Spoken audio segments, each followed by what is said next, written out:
गोष्ठी साधन केन्द्र बारकोट ठारे क्षीरोद बिहारी साहू अध्यक्षतार बारकोट गोष्ठी शिक्षा कार्यालय वरिष्ठ सहायक हृदानंद नायक अवसरकालीन संबर्धना सभा अनुष्ठित हो जाइछि।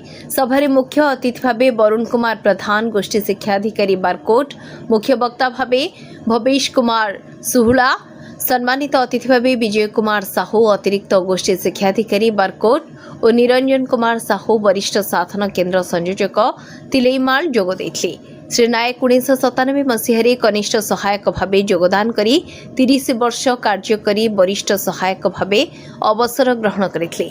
मंचासीन अतिथिगण श्री नायक जने मेलापी व्यक्ति, कर्तव्यनिष्ठ और समयानुवर्ती व्यक्ति तथा तांकर कार्यधारा संपर्क में भूरी भूरी प्रशंसा करथिले।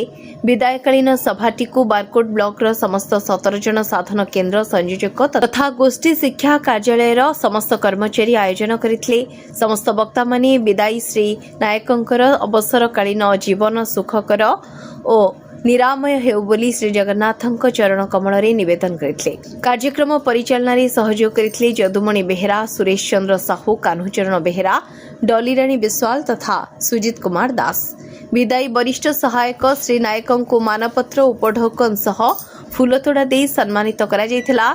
विजय कुमार प्रधान अतिथि मानक परिचय प्रदान करथिले। सर्वशेषरे कुमुदबंधु प्रधान साधन केन्द्र संयोजक गुरुसंग धन्यवाद अर्पण करथिले। देवगढ़ तपस्विनी पात्रଙ୍କ रिपोर्ट विचित्र दुनिया।